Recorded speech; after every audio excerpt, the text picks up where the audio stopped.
दोस्तों, स्वागत है आप सभी का अपनी यूट्यूब चैनल पर।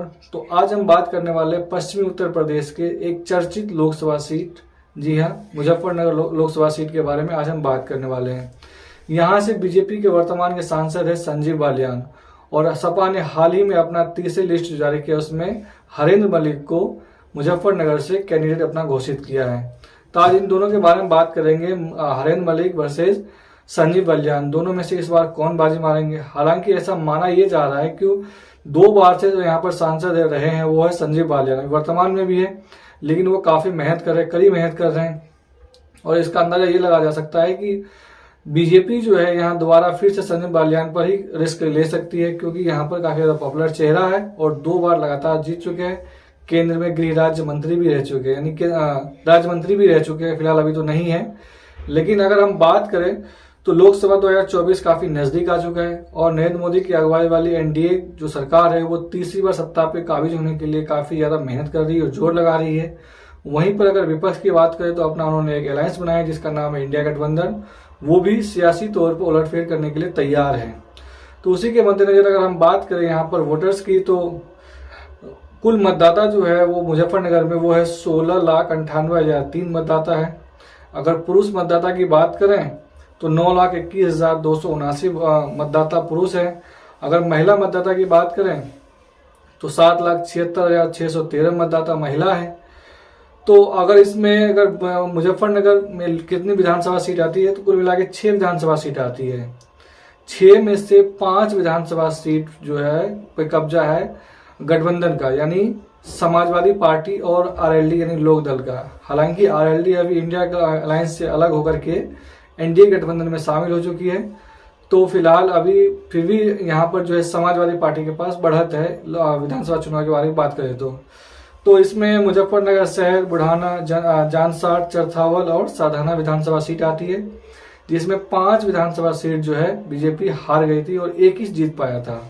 तो इस हिसाब से देखा जाए तो यहाँ पर जो है पलड़ा सपा का भारी लग रहा है। अगर विधानसभा सीट की बात करें तो अगर 2019 की रिजल्ट की अगर हम बात करें तो यहाँ पर जो बीजेपी की तरफ से थे वो संजीव कुमार बालियान थे, और आरएलडी क्योंकि गठबंधन में था तो ये सीट जो है वो आरएलडी के खाते में गया था। तो उसके निकटतम पद्धति जो था संजीव बालियान का वो था अजीत सिंह, जो आरएलडी से चुनाव लड़े थे और जैन सिंह के पिताजी भी थे, तो वो चुनाव लड़े थे। हालांकि दोनों के बीच में काफी मुकाबला टक्कर का देखा गया था और अजीत सिंह जो है वो मात्र 6,526 वोटों से ही हार का सामना करना पड़ा था, और संजीव बालियान यहाँ से 6,000 वोट से लगभग 6,500 वोट से जीत गए थे। लेकिन ऐसा माना जा रहा है कि बीजेपी इस बार फिर उसे 2024 में भी उसे टिकट दे सकती है और वो हैट्रिक लगाना चाहते हैं। हालांकि वो इसकी तैयारी बहुत दिनों से पहले से ही शुरू कर चुके हैं। अगर हम यहाँ पर जातिगत समीकरण की बात करें तो जाट मतदाता जो है वो 1,60,000 है, गुर्जर मतदाता है 57,000, मुस्लिम मतदाता की बात करें तो यहाँ पर बहुत ज्यादा है, 5,25,000 मुस्लिम मतदाता है। एससी की बात करें तो यहाँ 2,10,000 है। स्वर्ण जाति की बात करें तो 3,90,000 वोटर्स है, और अन्य जाति जो दलित है, बैकवर्ड क्लासेज है, उसमें आपको 4,50,000 वोटर्स है।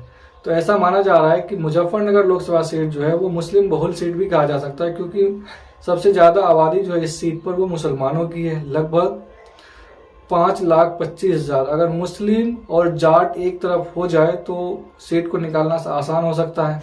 और हरेंद्र मलिक जो है वो जाट समुदाय से आते हैं, और मुस्लिम मतदाता जो है वो सपा की तरफ अच्छा खासा झुकाव है, और बसपा इस गठबंधन में चूंकि नहीं है, लेकिन ऐसा माना जा रहा है कि बसपा जो है यहाँ पर मुस्लिम कैंडिडेट देगी ताकि मुस्लिम वोटों को काटा जा सके। तो मुस्लिम जो है एक मुश्त इस बार इंडिया अलायंस की तरफ वोट करेंगे, और इसका फायदा जो है वो हरेंद्र मलिक को मिलने का पूरा चांस है। और शायद वो अगर वो जाट मतदाताओं को उलवाने में कामयाब रहे, या गुर्जर को या फिर SC ST को, तो वो इस सीट को आराम से निकाल सकते हैं और संजीव बालियान के लिए मुश्किल हो सकता है।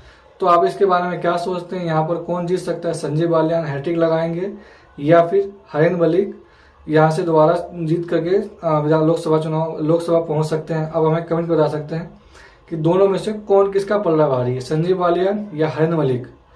अगर चैनल पे नए हैं तो प्लीज चैनल को लाइक, शेयर और सब्सक्राइब कर दें। धन्यवाद।